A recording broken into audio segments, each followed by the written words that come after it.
And they're watching Kelce work his way through across midfield to Titans territory. Kadarius Toney in, 2nd and 15. And Mahomes looking that way. It's covered to escape and take off. Mahomes on the run. First down, Patrick Mahomes using his legs to take it inside the 25-yard line. But there is a little bit of a lab story to the Chiefs and what they do on offense that we'll unpack for you here as we go through. On first down, Mahomes, Kelce's wide open. His lab partner head over heels for a gain of 23 to the 44. Roger McCreary, the tackle. This is 3rd and 7. Titans bring the heat. Mahomes downfield for Watson. Oh, what a play!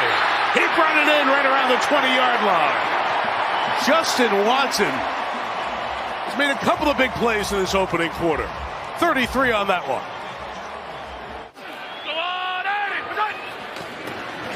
Out to Hardman, in space, good cut inside, into the end zone. McCole Hardman, touchdown Kansas City.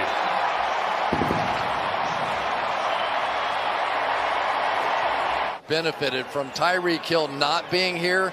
How many times have we heard comparisons with McCole Hardman to Tyreek Hill? Kelce, one of his research missions. Mahomes looks that way. It's all covered. He shovels it ahead to Kelce. Flag is down as Kelce gains a dozen. Out to the 37-yard line. Mahomes is covered on this side. That pass, and now he's got to keep it alive. And fire to Nnadi, who's got it at the 44-yard line. And that is the unscripted ad-lib magistry. Again, the reserves, the depth of Tennessee. This is 3rd and 17. Mahomes is chased. Looking for somebody deep downfield. He's got to take off himself. Can he get there? Oh, he did! Mahomes to midfield for the first down. Nothing was open. And he made it happen for 20. 3rd and 9. Mahomes gets out. Mahomes on the run. At the 10, at the 5, to the goal line, in for the touchdown.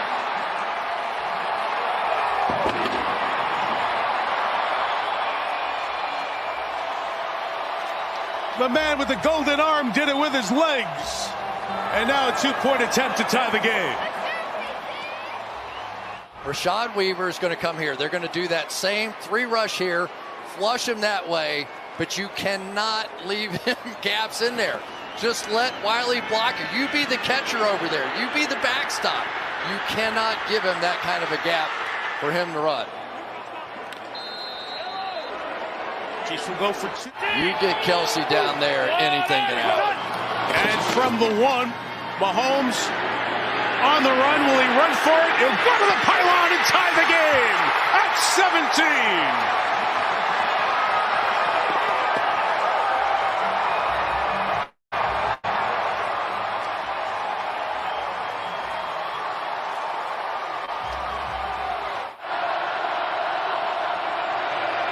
Willis in trouble, sacked by Carlos Dunlap.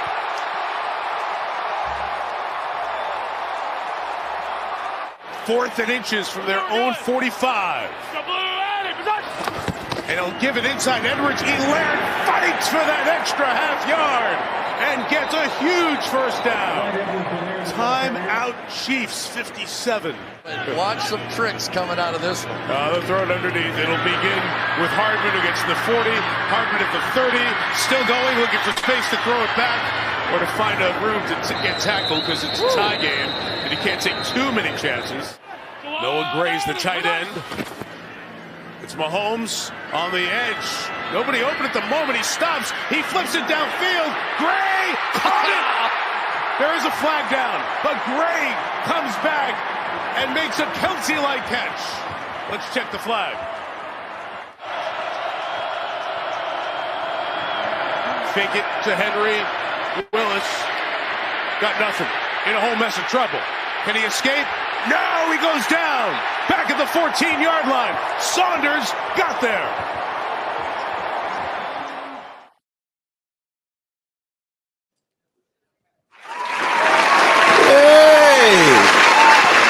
Damn, it feels good to be a gangster. Welcome to the Red House. We need a theme song. That's what we need. I'm here to talk to one of my friends. We need a theme song. We can't just keep coming in dry like this. Welcome in. A round of applause just isn't good enough for you, huh? No, And you're at us 2 studios. You know what? 96 hours a week. This should have been done before the show started. And we can't even get as much as a knife banging on the glass. Like, hey. Dang, he feeling good, ain't he? I feel the shade. Thank you. I feel all the shade. All of it. shade. Man, it just became wow, I don't even know what to say to that. Q, I feel the pressures. Q be driving him in deep, don't he? Your team 8-0. Okay, we get it. Shots fired. Where's your little Is it on here? It's It got- may not be. Oh, jeez. Welcome into the Red Hour, people. Season 4 underway. We are live from Soiree Steak and Oyster House in the historic 18th and Vine Jazz District. It's the most wonderful time of the year. Talking about Victory Monday. Of course, Sunday night game. I didn't know what happened until this morning. Oh my goodness. But I do know I saw more flags thrown on that field in that first half. So I'm assuming the second half was a laundry basket again. But we did come away with the victory. No one would have guessed this score, 2017. Well, we should Overtime victory for the Kansas City Chiefs. And I see a lot of people talking this morning on sports pages and sports pundits. And you know the one thing they're talking about? Tom Brady's come from behind victory.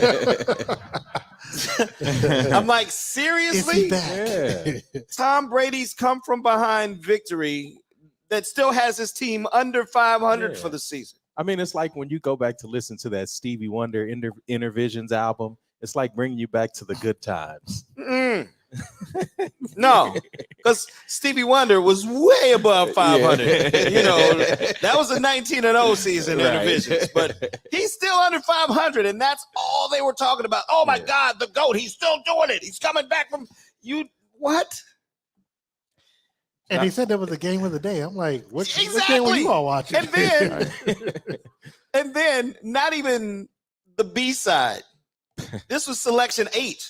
Oh, and by the way, Brett Favre. he passed for 100,000 yards 1,000 yards. yesterday, the first and only quarterback in NFL history to do so. And I was like, okay, stop the presses. I made a tweet yesterday, and I was like, okay, so Tom Brady comes from behind, and this is what everybody's talking about? Of course he has 100,000 yards. He's been playing football since 1976. No other quarterback in the NFL history has played as long as this man have. It's like, hey, I got a Toyota Corolla. I got it in 1980. I just hit 200,000 miles, and it's still rolling. Of course, you've been driving it for 40 years. Of course, you're going to get to 200,000 miles. People get upset with me when I say So it's not like, I'm like, that's not even a big deal. I use the same reference with LeBron. You're going to pass some records. You've been playing forever. That's what I'm saying. But I will say this. The only LeBron comparison that I have NFL-wise yesterday is this is what I'm talking about when you have a player who's got heart and can drive a team and put the team on his back and win. LeBron has never been that guy.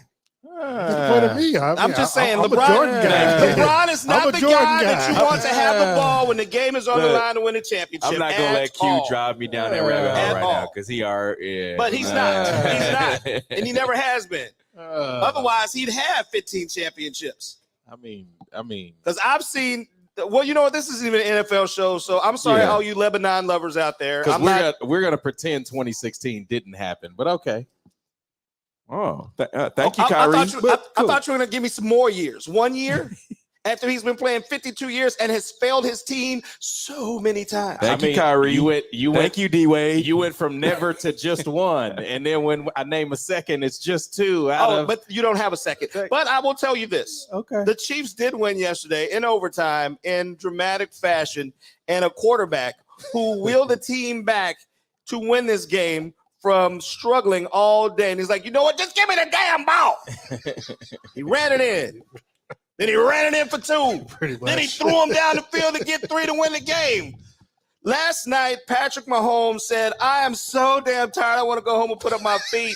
I have recorded the new Game of Thrones and I ain't seen it yet. I'm ready to go. And that's what he did. And he had almost 500 yards passing. He put up some numbers yesterday and he struggled. And last week when we talked about this Titans team coming to town in King Henry and how we could stop them from winning this game. And I said, we're not going to stop any running back that comes in here. They're going to get 5,000 yards because that's what they do against the Chiefs. But as long as we keep him out of the end zone, we'll win the game. He did get in the end zone for 2 scores, but they didn't have their starting quarterback with them. It didn't matter. That was sad. I think it would have mattered more in the passing game. I think the score would have been different. He had nobody to throw it to, though. And I think that's the issue with Tennessee. Like they're in this position where they gave up their best receiver. And just like we started the show without a theme song, we jumped right in and didn't introduce the crew. So let me put this Buick in reverse for a second. Finish my intro. Hold on, what year Buick? What year? If Tom Brady's driving it, what year? It's a 1976 Buick Riviera. Okay, all right. And it's got 100,000 miles on it now. That's Thank it? you. Well, he didn't drive it a lot. It was his grandpa's car, and his grandpa wouldn't let him use it. We are here on 18 Divine, historic 18 Divine Jazz District for the Red Hour Season 4. I'm here with the fam, the usual cast of characters to my left. Cousin, Mr. Sports Radio himself, Darren Smith. What's up? I am like you. I can listen to Christmas music all year round, so I'm ready for it. Don't hype him up. It's not Christmas time. It don't have to be Christmas Year round? La la la la la. Oh my goodness. La la la la. I know I'm not the only one in here that You are the feels only like one. I'm not. And to my left, the Grinch that stole happiness, Professor Wall Street himself, nephew Steve Walls. What's up? I'm good. It is that time of year, but look, let me set the record straight. Christmas does not start until after Thanksgiving. Just so y'all know. Black Friday. Yeah. Just so y'all know. Easily. Like, see, everybody's cheering about that because they understand where I'm coming from. That was an audience of one. It wasn't. It was 2. You got the bar. Okay. I'll say this. The kitchen. I will say this. I'm not celebrating Christmas today. If there was Thanksgiving music, damn it, I'd play Thanksgiving music. But there's no song about turkeys and gravy and dressing and cranberry and going to grandma's house. Not a one. There's Halloween music. Halloween was just a week ago. But we're not on Halloween no more. Tell me you've never heard a Goody Mob album without telling me you never heard a Goody Mob album. Soul food is not about Thanksgiving. What? Soul food is about enriching your soul. And we do play Halloween And music that's the point of year-round, Thanksgiving, Steve. giving thanks. And to my far right, Mr. 8-0, not only do I hate Christmas music and the Chiefs, but I love the Goody Mob, the infamous DJ Q. What's I up, wouldn't brother? say I hate the Chiefs. I like Patrick. That's one guy, FYI. I like Patrick. Oh, all This right. is coming from a guy who loves the Philadelphia Eagles that's not from Philly. And probably only been to Philly once on a layover. So hold on, because clearly I haven't applied for my NFL fandom official license. If you did, it was revoked. Is that like rule number? What number rule is that on the license certificate? It's rule 345-12, and it says it right there in Subsection B. in the small print. It says you With have the to be from that appendix. appendix C. Thank You have to be from that town to like the team. Or That's at what it least have lived there a minimum of 5 years. And- Or 5 And minutes. Uncle Clifford said there's no crying in the paint, and he definitely was crying in the paint at one point. So I'm different not reasons. believing you, Steve. Well, if we're talking about prom night, I get crying.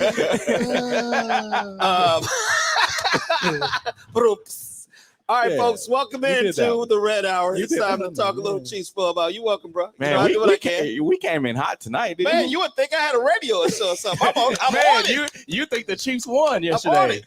They did. So Oh, did, okay. did the Eagles win? They did. They did. We're going to talk about a bunch of Convincingly. surprise wins yesterday, and some who have our cousin over here in tears because I know he lost a little bit on some of these games because They did. some of these games they didn't even know they was going to win.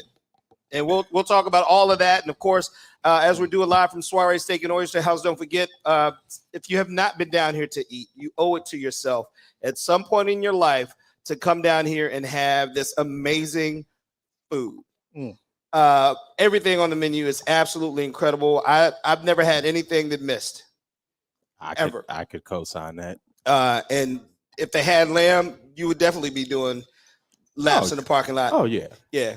I think she does that on purpose because I just only talked about the Lamb so much. Let me get him something else good so he can talk about that too. Something else, yeah. You know. And your Lamb will be coming back because I was just asking nephew if he tried those lobster corn dogs. You didn't get one either last time we were here. I did not. Yeah, y'all missed out. But they'll be back. But again, the food is great. Come down to Soiree in the historic 18th Divine Jazz District. You will not be disappointed. Just like Chiefs fans were not disappointed if they stuck around for Sunday Night Football yesterday, live from GEHA Field at Arrowhead Stadium. They pay you to say that? It's the name of the stadium. Okay, that's what I Mike Tirico last night kept giving, beautiful GHA Field 7 miles from downtown Kansas City, Missouri. 8 miles from down. It's like, did you walk a mile? What happened? They paid him too. He kept talking about downtown like they keep talking about Tyreek Hill. I'm like, listen, if we have not proven so far that, yes, he played for us, but we are not missing Tyreek Hill. Mm-hmm. And they still bring his name up every week. And he's doing just fine in Miami. And let him stay in Miami and do what he's doing in Miami. Because right now our Chiefs are handling business. Patrick Mahomes. There are games they're not missing, but there are games that you can see. And I don't care what you miss about him because we're still have a winning record, top of the division. AFC West. AFC West. And we're tied at the top of the division with the Bills right now. You're talking about the conference, yeah. Conference, yeah.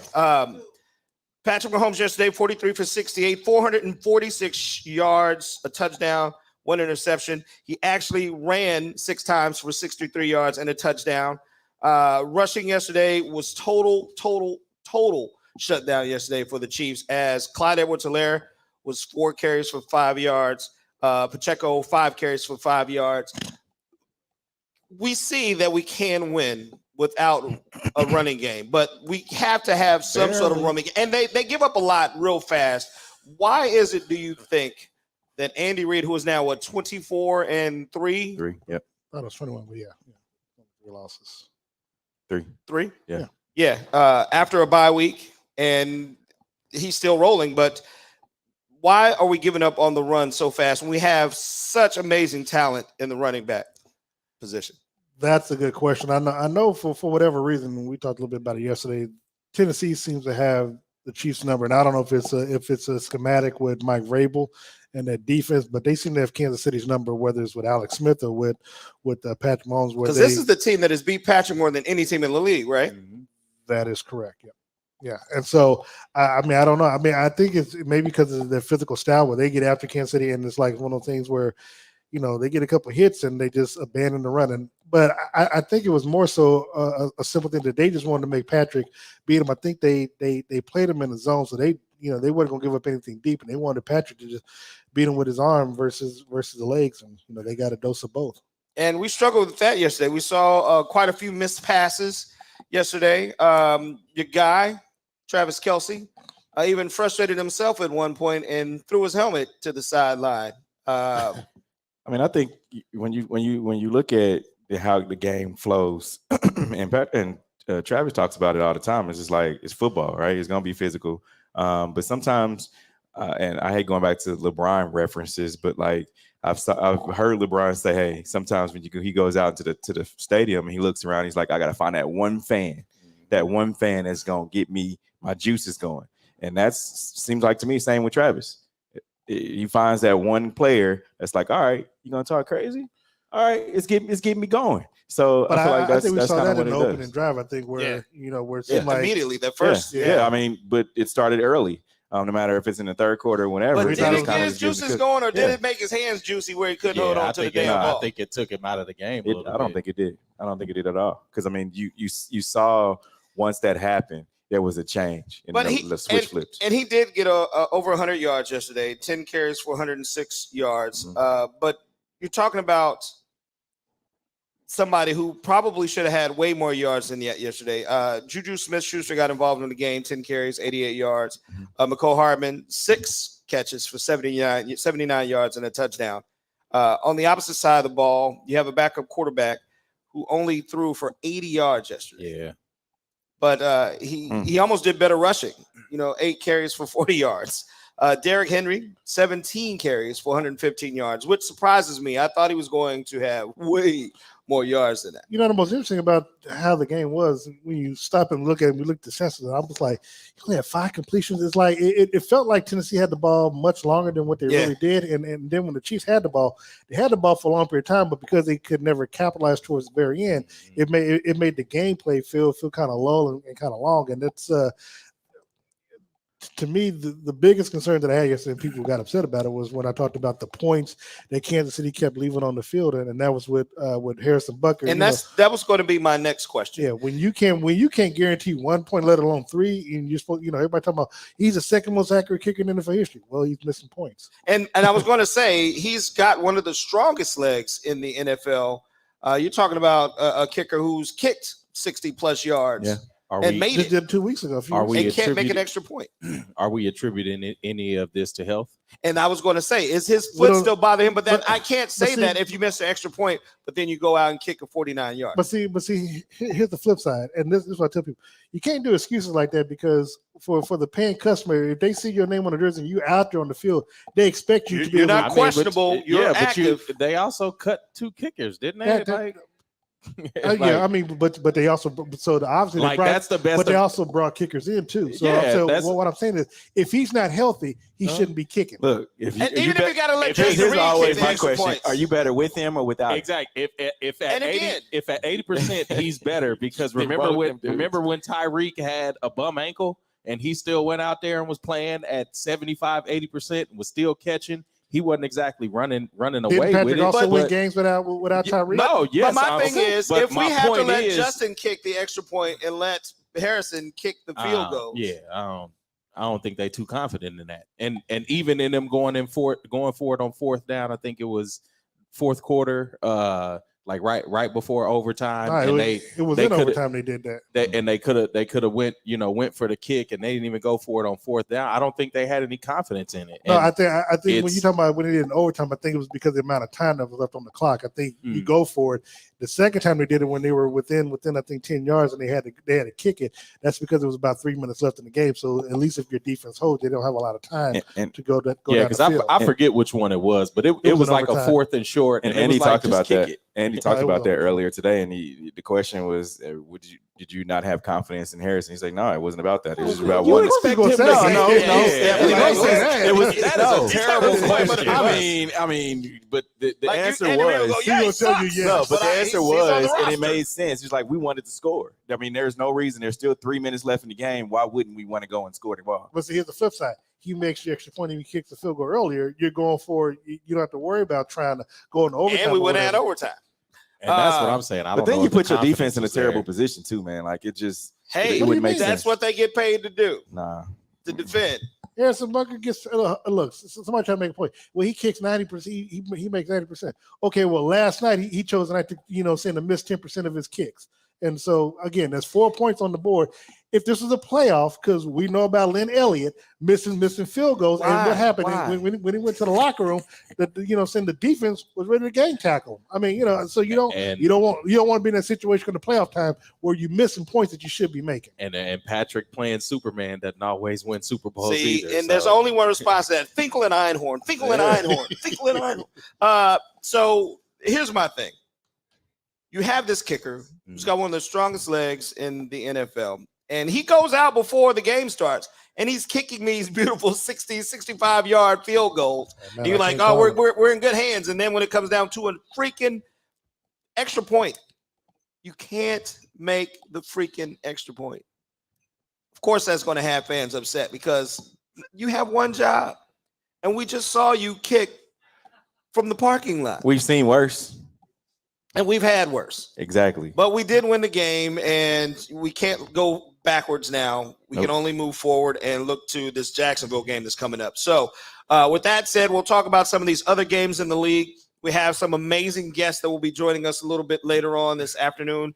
And one of those received one of the Chiefs' highest honors yesterday at halftime. And we'll talk to those guys and see what they feel about this kicking situation as we move forward at the halfway point of the season. Yeah. Do we try to fix it? Do we keep it? What do we do? And we'll have those conversations. But We'll have those conversations live from Soiree Steak and Oyster House here in historic 18th and Vine Jazz District. If you're around, come down and join us. There is going to be Monday Night Football, the Ravens and the Saints.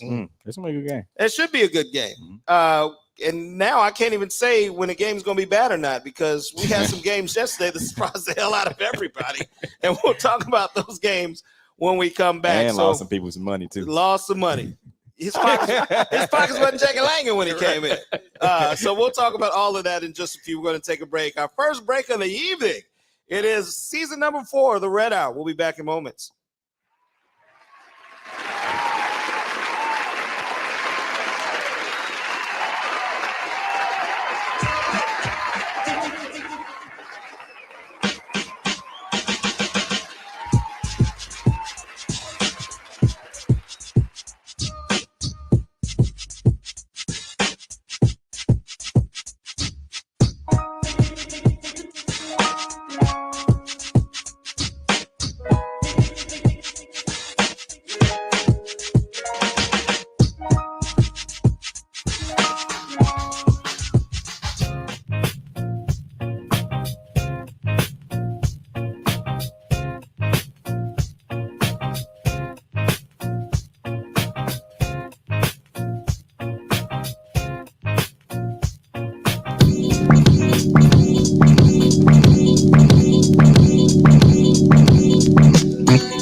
One look at you, and my heart knew you were the one for me.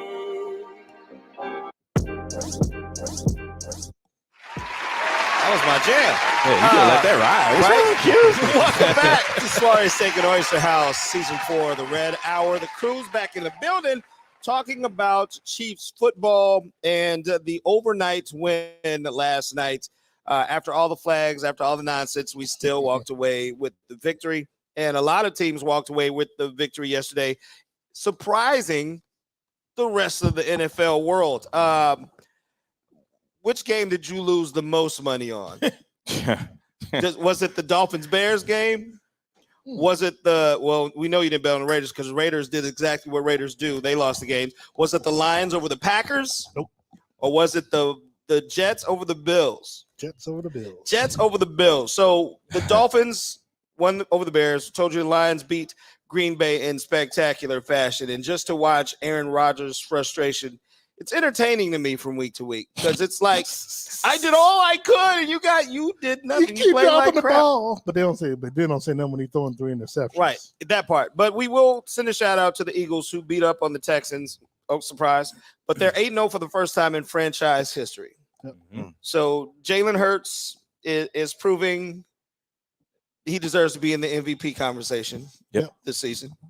Second to Mahomes. I told y'all that at the last week of last season.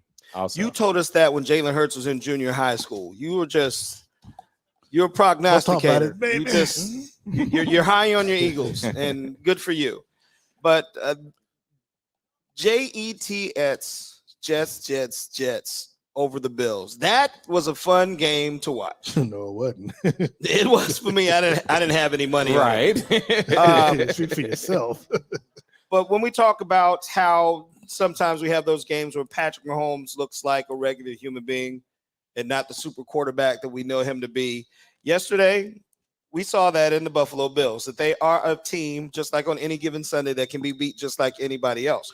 And I got to give it to Saleh and his crew. Yeah. The Jets played a damn good game of football yesterday. Here's the thing. It's interesting because you stop and think. You saw what Buffalo did the week before, and then, of course, you saw how the Jets got pounded. Zach Wilson, 3 interceptions. Mm-hmm. I think he had two touchdowns in that game against the Patriots. So you're thinking, what's going on? Is the real Jets team showing up? Then you come into yesterday's game. They're a 13.5-point underdog, and initially Buffalo got up.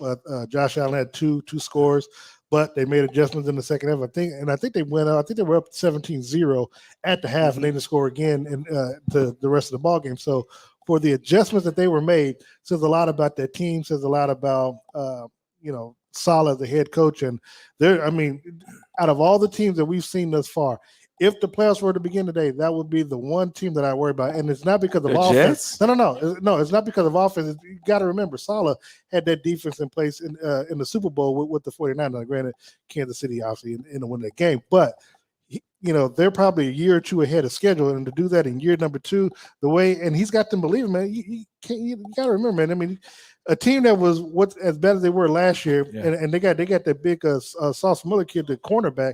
He's a physical guy. You got to remember though, the playoffs are different. That's a different animal than just the regular season. Okay, hold on. You see the different. But see, come on. You notice how everybody was praising Buffalo and how and you saw the way that they were manhandled. I mean, offensively, defensively, Buffalo is a good team. You saw what they did to them. I mean, they sacked Josh Allen 5 times. They had 2 interceptions. And he didn't have any touchdowns. They had Josh Allen. They had Josh Allen frazzled yesterday, and what I love about the post game was how every week we hear about Josh Allen. Nobody wanted to talk about Josh Allen yesterday because he met a defense yesterday that was able to hit him in the mouth and play the kind of football that they've been giving to everybody else. And when it stared them in the face, they couldn't handle it. And just how you say it's one and done. Don't forget, you and I, we were in Cincinnati in January. We saw what happened just 4 weeks later. That's an outlier. It's still based on facts. My favorite game yesterday, even though the Chiefs played on Sunday Night Football, the game that they kept saying was the game of the day. The last 2 teams to go and win the Super Bowl, the Bucs and the Rams, played each other. And can I say shit show? If you want to. Because it was a shit show. And we've been watching Tom Brady from week to week not score any touchdowns. Like, their kicker is keeping that team, what are they, 4-5 right now?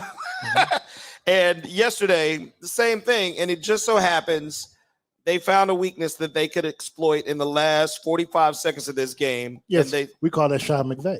And that part. And they scored a touchdown and they win the game. And again, the talk of Tom Brady, who's been playing in the National Football League since Arrowhead was built. And he got 100 yards yesterday. And he's the first NFL passer in NFL history to hit 100,000 yards. But you would expect him to hit 100,000 yards because, again, he's been playing for 25 years. Next week, he's going to be the only quarterback to throw for 100,000 and 300 yards. We'll see what I'm saying? Or 100,010 yards, depending on what kind of game he shows up and plays. But to Tom Brady's credit, great, you're still playing football. But now you're playing old man football, and it's showing. And you can no longer say that it's the schemes or the plays that are drawn up for him to play, because you saw when Tom Brady got frustrated enough, Tom Brady started making calls on the field and he was still doing absolutely nothing. His receiving core is trash. I wouldn't say that. They just dropped too many passes. Well, I mean, if you're a receiver and you play in the NFL and you got a quarterback who's paid to throw you the ball, and that quarterback is Tom Brady, and when you get it, it hits your hands, it hits your chest, it hits your shoulder, you're holding on to it and you miss it. You're trash. I wouldn't say that. I wouldn't say that. You got one job. You got one of the Chiefs players. You can call it. And I was going to say, and it happens, but over and over again. Super Bowl against Tampa Bay, I mean, there was a few, Hall of Fame players that dropped some passes. I wouldn't call them trash. His team is 4-5. Mm-hmm. And I think it's more on his play than it is the team. And I was going to say, he's playing old man football, but then you see when he does get them the ball, dude, he's 4-5. No. I'm not. But I'm not putting all the blame on him. I mean, again, if your receivers are dropping passes, there's not much you can do about that. It's all of that. So I mean, you can't. It's a mixture. Exactly. But Tampa Bay, he came in and did what they wanted him to do last year. Yeah. They brought him in. He won the Super Bowl, and the first NFL team to win a Super Bowl in their home stadium. So now you have another. You're right. You have another stat to add to your book. Your divorce is now, we know it's real. Hey, but do guys like understand? You gotta understand, like, I'm going for this record. Maybe I'm just come back and just go for these, just continue to go for these records that I don't be broke. Dude, he's got more Super Bowl rings than anybody will win. I mean, but there's still records to be broken. He just didn't want to go home, Steve. Yeah, You see how it turned out? He's one of those since the divorce. He didn't want to go home. I'm blaming it on football. I don't think he wanted to be around his family. I'm just saying though, I'd like rather play football than to be at home with this woman. I'm just saying though, like you got to understand. To be honest, guys actually want to break records. Like instead of retiring, I'd rather just go break these records. Why not? Okay, and you did. Now it's over with. Now the only thing that's breaking is the Tampa Bay Buccaneer fans' hearts. Hey. They got a Super Bowl out of it. And that's what I'm saying. He came in the league, switched conferences, played for a team that needed a quarterback. They got the GOAT. Yeah. He took them to a Super Bowl in their home stadium. Very few teams can ever say that, them and the Rams. Yeah. And now both of them have really crappy records right now. Yeah. So they deserve each other. We'll see what happens now because, Gisele's no longer draining virgin vampire children of their blood and giving it to Tom. So he's not playing like he was. So that's over with. But we're going to move on. And we'll talk about coming up this Sunday because we have another home game. It's a noon game playing the Jacksonville Jaguars. It's going to feel weird being there at noon. Man, it's going to feel getting at 8:30, 9 o'clock at work. Like, I'm trying to sleep. All right, we're going to take another break, folks. We got guests coming, and we're going to talk some more Chiefs football. And we're going to do it live here from Soiree Steak and Oyster House. And hopefully we'll see what Darren's Monday Night Football Ravens Saints bet looks like. And hopefully he can recoup some of that money he lost on the Jets and Bills.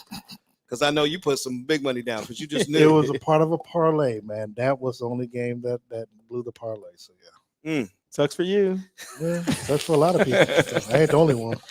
You're the only one up here crying. Right. So we'll talk about next week and all that coming up with our guests. So once again, we thank you for joining us here. We are live from Soiree Steak and Oyster House, historic 18th and Vine. This is the Red Hour. Back in moments.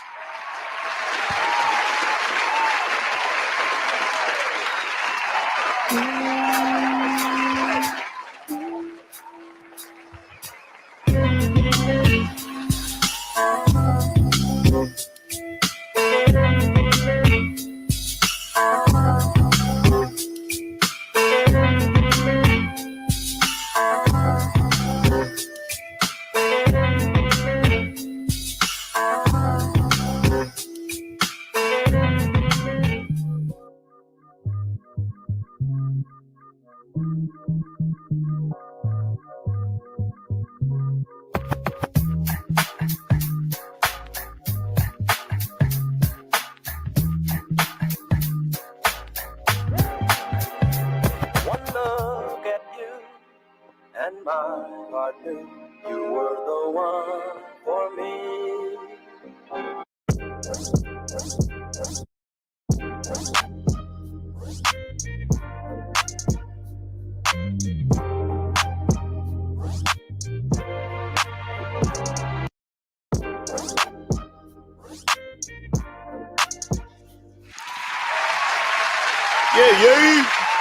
Welcome back to the Red Hour, live from the Soiree Steak and Oyster House, historic 18th and Vine Jazz District.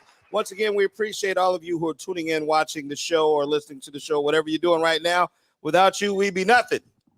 We'd be at home on a Monday night, which would be great. But we'd rather be doing this, talking football with you, and we appreciate you. So we'd like to welcome our first-time guest to the table. And here at Soiree Steak and Oyster House, starting defensive tackle and world champ, Mr. Derrick Nnadi. Yeah. What's going on, man? How are you? Man, I'm wonderful. How are you? Fantastic. Let's talk about this game last night. So you're playing this game, and it's getting close to the end of regulation. You're looking at the scoreboard. What's going through your mind? Man, what was going through my mind? Well, honestly, the whole time I'm looking at the clock, I'm like, okay, we have a certain amount, like 5 minutes left. I was like, we need to score, go for two, and after that, if we can get to the 35, 40, we get Bucker to get the winning field goal. But honestly, the defense was really doing their thing in terms of secondary and their D-line. I was like, okay, we're going to overtime. But in my head, I was like, okay, offense is going to steal the game, getting the score. And I had all the confidence in our D-line because going into the second half, we had nothing but 3 and outs. So I was like, okay, we got this in the bag. Steve and I were talking during the halftime. For us, at least for me, the play for me that set the tone in the first half was when you hit Derrick Henry up high. And I think who was it that got him down low? Bolton. Bolton. I mean, to me, I saw that and I was like, okay, these boys coming to play tonight. We posted that video to our Facebook too. So it's Derrick Henry meets Derrick Nnadi. So they can go watch that on our social media too. That was a hell of a hit you had. So when you guys know that running back with the strength and power and prowess of Derrick Henry is coming to town, is your game planning any different? Like, is your main focus Derrick Henry? Yeah, I mean, Gabby, I think that's their bread and butter. You can see in their interviews, Mike Vrabel they're asking questions saying like, what are you gonna worry about with their defense, yada yada, and he said we have Derrick Henry, and a lot of us took that personal, and so we said, okay, that's their prime suspect. We gotta focus on him and whoever the quarterback may be, because the whole time it was like it's either gonna be Malik or it's gonna be 17. So when we got the word that's gonna be Malik, I'm like, okay, it's gonna be a lot of like option runs. Yeah. Dude that can run his butt off, and then we got Derrick Henry. So a lot of times it's like, okay, a lot of focus is gonna be on Derrick Henry. So knowing that's their bread and butter, we know a lot of times we gotta focus on him.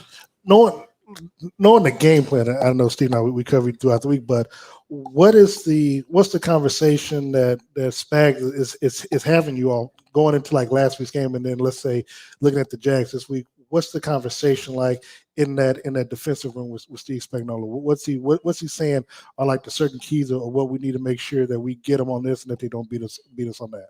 I mean, again, with their whole offense circles around Derrick Henry, and as they call him, the King Henry, you gotta focus on stopping the run.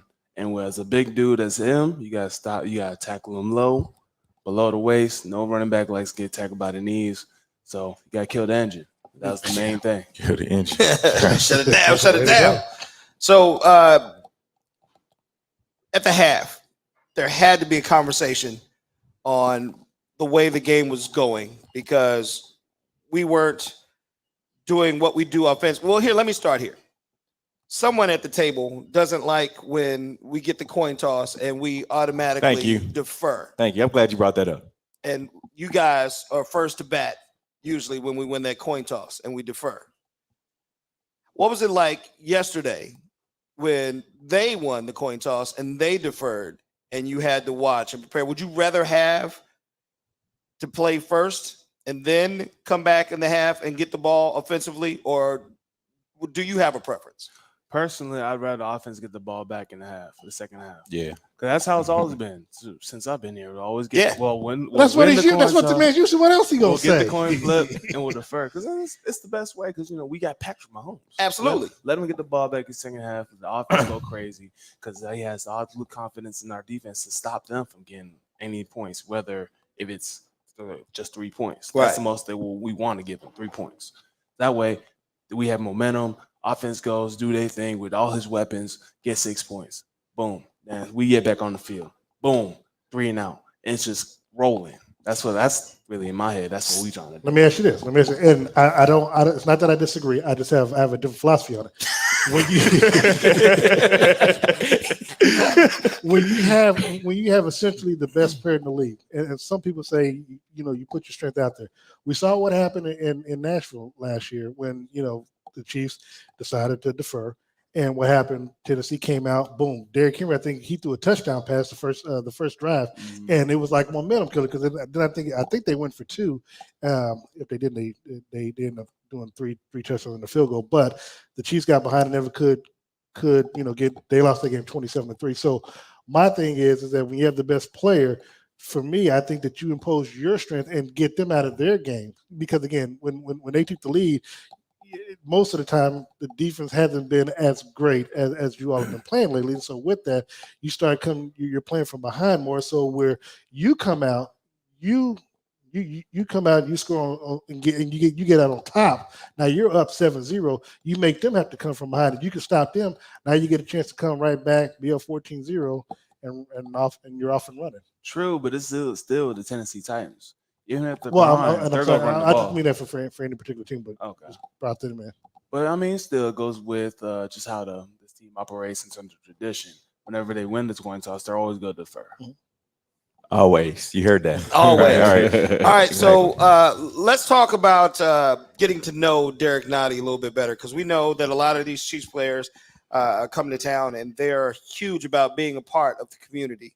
And being a part of the community sometimes means being involved in charitable situations. And a lot of these guys choose kids and family situations. You chose animals. What's your connections with animals? I'm gonna answer that question. It's a big answer, but to go with animals, I just love animals from growing up. Granted, I can never have a pet. My mother was afraid of dogs, and my dad didn't really care for them. So a lot of times I'll be kind of helping my friends raise their pets and whatnot. My old friends had a big old double XL pit bull named Deuce. Rest in peace. Oh, Lord. Man, I've trained him to do. I had all the tricks I could ever teach him. When I finally got into college, my senior year, I got my oldest dog, Rocky, a pit bull, kindest little puppy you'll ever see in your life. And I got my second one when I first got into KC, my youngest one, Saint. And with Rocky, with him, was really why I started the whole foundation. With him, he was the most timid dog I've ever seen. Like, it kind of goes why I call him Rocky, because anytime anybody would try to pet him, he's bobbing and weaving. Like, I don't know. You ain't my pops. What you doing? Like, when I first got into the house, when he was a puppy, he literally just went into his little cage and just sat there. I'm like, huh. Okay, that's interesting. But I thought he was just tired. But he's really just a real timid dog. So my main plan with him was really just help him come out of his shell. Right. If you look at him now, I open the door, he's jumping to my forehead. Wow. And just enthusiasm. But That's where the love comes in at. Absolutely. But to answer your question, why, he's really the main reason, because I felt like if he's like this in terms of just like being a timid dog, and granted, the breeder had him kind of isolated from people in general, and it made me think like how these other animals are really going through it in terms of just being, some dogs just going in and out of adoption centers all the time. So I'm like, I gotta help them out. Been raised in puppy mills and all kind of nonsense. Yeah.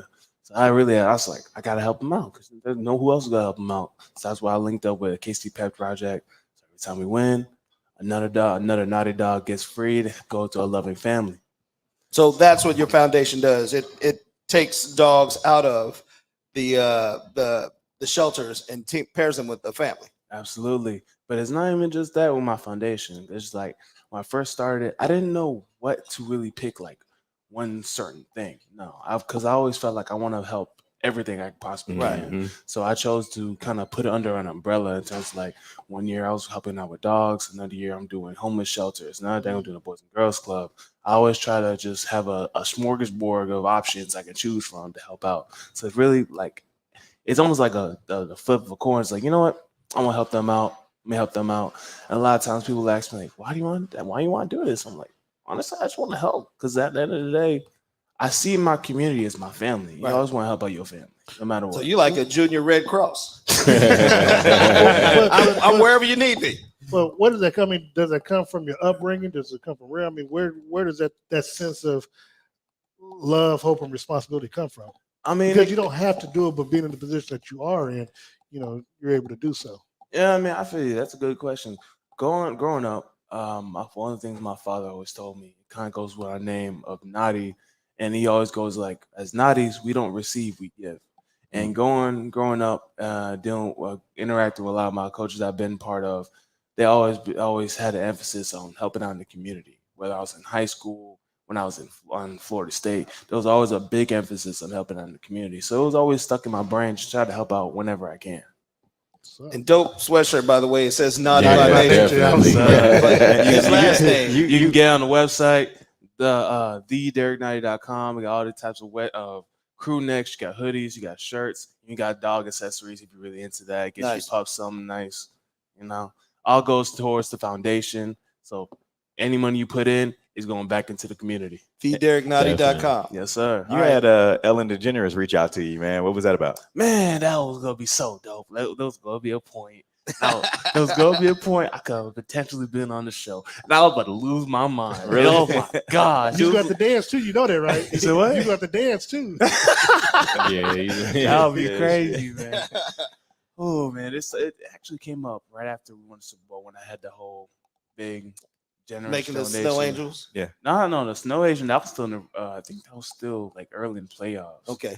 What really blew up was when we won the Super Bowl, and it was one of my like randoms like I want to do that instead because like it was like maybe days before the Super Bowl. I was like, you know what? I want to do something really big. If we win, I want to cover all the adoption fees in the at KC Pet Project. And it immediately blew up. Honestly, in my head, I was just like, I'm going to help him out and keep it moving. The next day, I'm like, yo, I'm trending. What the heck's going on? How much is that bill? Oh, man. But yeah, everybody started reaching out from Ellen to, what's her name?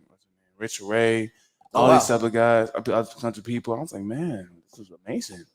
And I mean, I didn't really think it was going to be a big deal. I was just trying to help out the best way I could. Well, my grandma used to say, when you do good, good comes to you. 120 adoption fees. Wow. Yeah, it's a lot. So about the Snow Angel thing, why? What made you jump down in that confetti and make Snow Angels? What was the thought process? I was just happy. We won the Super Bowl, man. Ain't no thought process. What?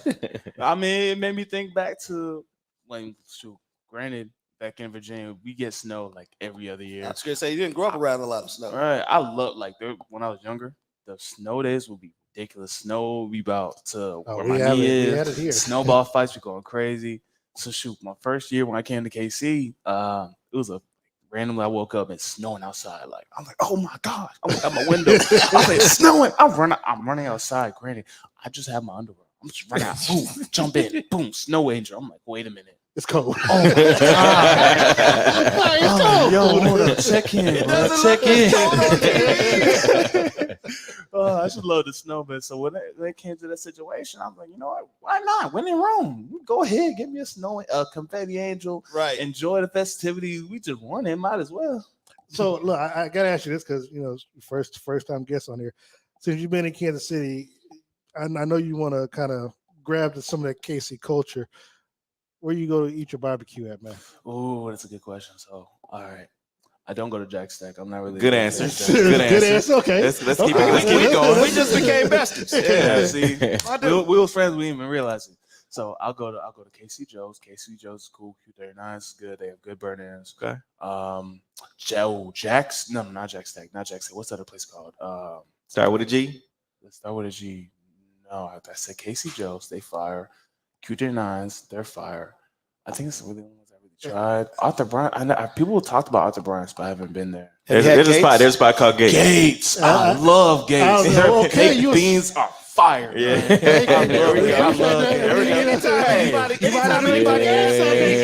Anytime anybody asks me about KC barbecue, where do you go? I was like, if you want a good KC barbecue, you might have to go here to get this and go here to get this and go here to get this. But I'll tell you this. You gotta go to the old school Gates. You gotta go to the old school Gates. 12th Street.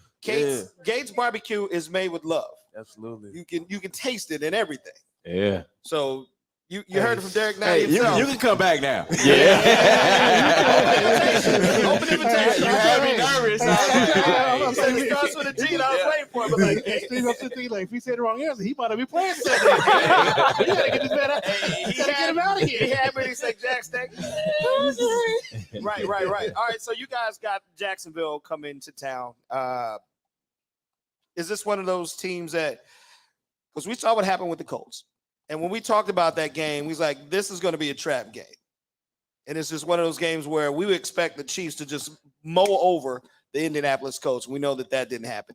Jacksonville Jaguars, not as easy a win, but still a win. So do you guys ever look at opponents go, they're coming to town? Or do you like every team is, we have to prepare, we have to get hard into these books, and we have to go just like they were any other major challenger in the conference you know what I'm saying? Personally, anybody can get it. So like just how they say, any given Sunday, you got to treat everybody with the same respect. Because look at Jacksonville. They've been doing really well. Right. I mean, props to them. Definitely. Again, surprisingly. Shout out to my boy Falufa Tokasi, National Lekeri. That's my Nigerian brother. Yes, sir. Yeah. So you gotta give them the utmost respect. You gotta give them at them 100% because every game, both teams are coming to play. And you got to think about it. They were down 17 points to the Ravens. It is the Raiders, and they have, but Devontae Adams had 46 yards at the half yesterday and 2 touchdowns, and they came back and found a way to win. So I know it's the Raiders. You don't come back and find a way to win. You just go, okay, let's go ahead and get this done. It is there, but the one I keep telling Steve that I like about the Jacksonville team, especially their linebacking core, they're all first-round draft picks over the last 4 seasons, and defensively, they're much better with and remember, Doug Peterson coached here, so it's not like Kansas City's changed up their offense since he's been here. So it's not like he doesn't know what Kansas City's going to do. Now, let me ask you this: you're talking about your Nigerian brothers. You see the NFL starting to embrace international culture more. What did it mean to you guys to be able to celebrate your culture and put that flag on your helmets that week? Man, it was amazing. The first thing that's like made me have a big old grin on my face. My mom hit me up at the Blues, like, "Baby, I saw a flag on your helmet." I was like, "Oh man, my mom was so happy about that, man." So how did the rest of the players feel? Because I know this is the first time that they were actually able to embrace their culture, and some of those guys are second-generation Americans, so some of them even haven't been to their home countries, but their parents and they know about it. But to be able to celebrate their heritage had to be a huge thing. Absolutely. I know a lot of guys have had a lot of pride in doing that. George Kalafias being from Greece. My old boys, Lucas Nyang, he's more his friends. His mother's from France. Everyone just loves to show their pride in their nationality and ethnicity, just to show their roots. That's what's really important. Showing love to their families. That's what's up. Yeah. I want to know how the culture is, and especially with the 2 groups of the front 7, the D line and the linebackers. What's the energy like with these suspensions that the Chiefs have gone through this year? Like especially early in the year, missing, it was Willie Gay, correct? Yeah. And then now with Frank, because I saw Frank, cheering everybody on Twitter yesterday. So he was wanting to engage, and it made it seem like he wanted to be there. And really not just sad about it. So what's the conversation like, and especially when it comes to preparation for the next week and dealing with those losses? I mean, dealing with those losses is just more of it's happened. It's a league. Sometimes those things just happen. Like when it happened to Willie, like that's my dog. I had him. I say, "Yo, when you come back, we gotta keep it rolling. I miss you. Can't wait to see you again." Same thing with Frank. It's terrible that he's gone, but it's how the league works. Well, there's also next man up. Exactly. So, well, and I think my question more is what's the conversation with them gone? Like how is that conversation going? Like, is it?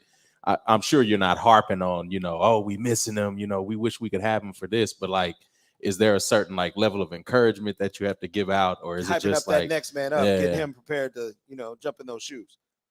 Oh no, not really. Because a lot of times it's literally the next man up mentality. Yeah. So a lot of guys in that situation, they know, oh yeah, this is my time. I gotta go ahead and be prepared. Even before it even happens, they already in their book bag studying, like, okay, this is what I gotta do for this type of situation. This is what I do for this check. This is what I do this as studying the playbook. So every single player, regardless if they're starter, second string, whatever, they're always studying. Make sure they know what they're doing. That way, when it happens, something happens, or for instance, even the game, player needs a blow. Another player has to go in, and he has to know exactly what's going on. Yeah, so it's not that it's like, oh, we're gonna miss him. Of course, we're gonna miss him. That's our dude. That's our teammate. That's our boy. That's our friend. But at the same time, next man got to come up. We got a job to do. Got to be ready. And that's one thing that Eric Bieniemy has always said, that they coach their players up to be starters. So even the backups and the third strings, they still coach them up to be starters because. In this game, somebody goes down, the next man got to be able to step up and step in. Now, we choose in the beginning of the season when we do this show who we think is going to the Super Bowl. Do you guys have a particular opponent that you would love to see or love to play in the Super Bowl? Who's your team? Man. Honestly, I'll take anybody. Anybody. Honestly. Just get back. Just get back. Get there. I don't care how you get there. Just get there. Because I thought we were going to have the State Farm Bowl, but obviously Aaron Rodgers had a different idea. That's 2 years. Where you go though? Now he needs insurance. I want to ask you about. I don't know if you're a social media guy, but how much do you guys like interact with fans on social media? See. With me, like I kind of am, but I'm kind of not. Yeah. Like I'll chime in, go on social media and look around. Yeah. Like, this type of thing, being on the scene, but not on the scene. Exactly. You pull up the Derrick Nnadi burner. Now I don't even have a burner. I'm on my page. Like, okay, no Like one really, KD. I'll be so low key. I'll be on my page. Even Twitter, I barely say anything on Twitter because Does it irritate you when Stephen A. Smith or somebody says something you like, whoa, hold up? That gets me to my point though, because I know you guys were around today in the locker room. Chris Jones. Yeah, I know you saw him. What I told you last night, I showed you last night. What was said? Because I mean, we all know what he said. This shit could go on at Shannon or whatever when he told him shut up, clown. But just like what was the message like in the locker room after that? Oh, it's after the Colts game? Yeah, no, after yesterday's game. After yesterday's game. What happened? Shannon Sharp made a tweet that said, Chris Jones will guarantee you at least one dumb penalty per game. Talking about the offsides call. And Chris had 2 of them last night. Now I would ask the question, and I will ask this, and I'll ask you since you're on the line. How, to me, that's the most irritating penalty is to line up offsides. How do you line up offsides when the ball is right there in front of you, to your left or to your right, when you all have to just look at the ball, see where you line up at? Man, sure, it just happened. Chris got big hands, man. Yeah. It's an overreach. All right, so we're coming to that part of the show where we have to pick a winner of next week's game. The Jacksonville Jaguars are coming to GEHA Field at Arrowhead. This is going to be a good game. Mm-hmm. It's a noon game, and we want to. It's an early game. It's an early game. It's gonna feel different for y'all though. Y'all been a lot of these primetime games. A lot of primetime games. Yeah. But then the following week, it's a late afternoon game, but mid afternoon in California. So. Yeah, absolutely. So, all right, Darren. Ooh, it's gonna be a chilly Chiefs one. Chiefs are a 9.5-point favorite. I'm not taking the points. I got the Chiefs winning with the money line. I'm going to go. Chiefs bounce back after last night's performance. They'll go 28-13. And this is gonna be their first cold game of the season. Why are you looking up here? He's looking up here. Man, I'm sitting. You see it in your head. I'm talking to the gambling guys, trying to, because Rain Man all of a sudden. Right. Hold on, because I got it's 28-21 because the Chiefs don't cover. Chiefs 28-21. Yeah, 28-21. Yeah. What just happened? I just needed to win, man. All right, nephew. I got the Chiefs winning. I think last week kind of opened up some eyes. It makes you understand. It kind of goes back to that Colts game. It's like, all right, any given Sunday, like Derrick said earlier, any given Sunday, we know we can lose. So we're gonna have to put our, go out there, foot on the pedal. Exactly. Play. So I got them going 31-14 Chiefs. Nice. Oh, so you got them covered. Yeah. All right, Jalen Hurts like Jr. That. And I mean, I'm just looking at their schedule so far, and only the Colts have put up over 30 points on them. So I kind of like how that looks. I just don't know if they control the pace of the game, especially with such a young team. I do think Kansas City reestablishes the running game. I think it's going to be important for them to get their run game in order by Sunday. It's a cold game on the afternoon at home. And that's what I'm looking at, because I'm looking at them using ETN and just whatever core that they have there to do the same thing that the Titans did and try to control the pace of the game. That's why I don't know. I don't know if the Chiefs put up more than 30. So we'll say 24-21 Chiefs. And afternoon games tend to be a lot louder because they don't have to tailgate as long like they did yesterday. So they're still loud and fresh. I like those late afternoon games. You got this young Jacksonville team coming in here from Florida on a cold Sunday afternoon at Arrowhead. It's going to be loud, and I don't think they're going to be ready for that. So it's definitely going to be a good game. TheRealDerrickNadi.com. Go on. Make a purchase, get you some Nnadi by Nature gear, and help support his foundation, and keep what he's got going because it's a great cause. And like you said, it's an umbrella thing. So he helps out where he needs to help out. And I think that's an absolutely beautiful thing. Usually we're good. Derrick Nnadi, thank you for coming, bro. My new bestie. We got to go to Gates and do what we do. One thing. What teammate should we have on the show next? Ooh, which teammate? Oh, you bring up, I don't know if you'll be able, and fatherhood is crazy. bring up Colin Saunders. That's gonna be funny. Yeah, Yes, we sir. got him. I'll tell you right now. Definitely I'll friend of the say show. right now, he's probably the funniest dude on the team. Yeah. Promise you, Barton. All right. Really? All Well, right. he's pretty funny. And he from St. Louis too. Oh, So yeah, right down the road. And the yeah, worst yeah. part, he's not even trying to be funny. It Nah. just happens. Like Yeah. you just see him out of the blue. He just dance in the corner. Like, bro, why? Like, Yeah, definitely a We big can get Frank personality. on there, but Frank, we might have to have that 7-second delay on. Get Frank, because Frank will start just going into something and be like, We can have grown people conversations with Frank. "Well, We won't throw any flags, Frank. Come on and hang out with us, bro. No flags thrown here. We got you back. All right, folks.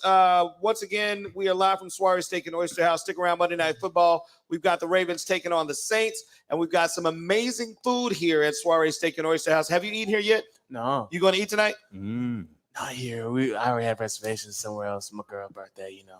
Oh, Happy Happy birthday. Thank you for letting him come on the show on birthday. your birthday. Yeah, we appreciate that. But y'all got to come back. The food here is absolutely amazing. Yeah, we were looking at the menu. I'm like, wow. that's Everything is yeah. good. And live music on Fridays, Saturdays, Sundays, and they've got an amazing brunch on Saturday and Sunday. I know you can't do the Sunday thing because you usually work. he's working." But even in the off But you got season, an open invitation. Come this is a back. great place. You'll love the vibe, the people. It's like Cheers. It's like coming in to a place you feel welcome at, like home every week. So, but you can definitely come back and join us here anytime you want to. We'll be waiting for you. Wonderful. All right, therealDerrick90.com. Log on, make a purchase, and help a brother out. We once again, No, the Derrick.com. theDerrick90.com. THE. theDerrick90.com. Log on. All right, folks. We're out of here. We'll see you again next Monday night after the Chief Jacksonville game, and we'll see what we'll talk about next week, and hopefully no Chris Jones penalties. And then we can all tweet Shannon Sharp. How about that? Right. Make a day of it. All right, folks. Yeah, have a great time. As we get ready for the holidays, don't forget we'll be having a tree lighting ceremony down here and the annual Christmas celebration here at Soiree. And we'll give you all that information on everything that happens down here on 18 Divine as we get ready for the holiday season. So thank you again to you and yours and everybody who are watching us every week. We couldn't do it without you. Peace out. We'll see you next week. It's the Red Hour. Also, check out this Thanksgiving. I'll be doing something for the community as well as this coming up for Christmas. Check out for Nnadi by Nature. You know, I always help out my community. Love y'all. All right, we'll share that You for heard sure. it, man. Take care. Show. Yeah, get us that info. We got you.